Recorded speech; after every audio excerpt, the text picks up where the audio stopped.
বিসমিল্লাহির রহমানির রহিম। WhatsApp guys, আজকে হচ্ছে আমার নতুন আরেকটা ভিডিও। এই ভিডিওটা হচ্ছে আপনার যে শখের বাইকটা, হ্যাঁ এরকম একটা 7 লাখ টাকার একটা শখের বাইক, ঠিক আছে। এই বাইকটা আপনাদের বিভিন্ন বাংলাদেশের যত বড় বড় শোরুম আছে, শোরুমরা কি করতেছে, বিদেশ থেকে রিকন্ডিশন বাইক আইনা নতুন নামে খাওয়াই দিতেছে, ঠিক আছে। এই জিনিসটা অনেকেই জানেন না। হ্যাঁ, তো আপনি একটা জিনিস দেখবেন, যত বড় বড় শোরুম আছে, যত বড় বড় হুন্ডার শোরুম আছে, সবগুলা শোরুমে আপনার বাইক দেখাইবো, দেখানোর পর বলবে যে অথেন্টিক বাইক। আসলে একটা বাইক, ব্র্যান্ড নিউ বাইক, ঠিক আছে, যখন আপনি দেখাইতেছে, ভিডিও করতেছে, তখন তো বলার দরকার নাই যে বাইকটা অথেন্টিক। হ্যাঁ, সো এটা হচ্ছে বিভিন্ন অসাধু ব্যবসায়ীরা, করতেছে বড় বড় 6-7 লাখ টাকার বাইকগুলা। ওইটা হচ্ছে রিকন্ডিশন আকারে আনার পর, তারপর হচ্ছে বিভিন্ন কালার, টায়ার চেঞ্জ করে, তারপর হচ্ছে বডি কিট চেঞ্জ করে, তারপর হচ্ছে এগুলো 6 লাখ 7 লাখ করে বিক্রি করতেছে।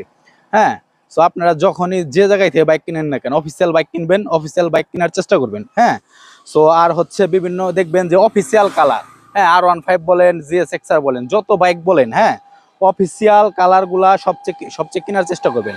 কারণ অফিসিয়াল কালার হচ্ছে এগুলা সরাসরি কোম্পানি থেকে প্রডিউস করে, সরাসরি কোম্পানি বানায়। হ্যাঁ, আর হচ্ছে যেগুলা দেখবেন ভংচং কাজ, গ্রেজিবিলিটি, এগুলো যত বাইকগুলো আছে, হ্যাঁ এগুলো হচ্ছে সব কাস্টমস। হ্যাঁ, আর কাস্টম বাইকগুলো প্রায় হচ্ছে রিকন্ডিশন।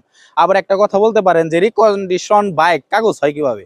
বাংলাদেশে বহুত হাজার হাজার লক্ষ লক্ষ গাড়ি রিকন্ডিশন আকারে আইসা তারপর হচ্ছে কাগজ হয়, কাগজ হয়ে চালায়। হ্যাঁ, তো আপনাদের যারা বাইক লাভার আছেন, যারা বাইক ব্যবহার করেন, হ্যাঁ যারা 6-7 লাখ টাকাতে নিজের শখের বাইকটা চালাবেন, তারা অবশ্যই, ঠিক আছে, যারা বাইকটা আনে তাদের ওই কাগজগুলা চেক করবেন, দেখবেন যে আসলে রিকন্ডিশন নাকি হচ্ছে ব্র্যান্ড নিউ। হ্যাঁ, ব্র্যান্ড নিউ হলে তো কোনো সমস্যা নাই, কিন্তু হচ্ছে বাংলাদেশের বাইকাররা হচ্ছে ঠকতাছেন।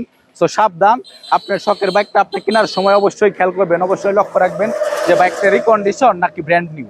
বাংলাদেশে বহুত বড় বড় শোরুম, ওরা হচ্ছে রিকন্ডিশন বাইক আইনা নতুন নতুন দামে, নতুন নামে সেল করে। হ্যাঁ, সো হচ্ছে এই একটা বাইক রিকন্ডিশন 3 লাখ টাকা দেয় না, 7 লাখ টাকা বিক্রি করছে ব্র্যান্ড নিউ বলে।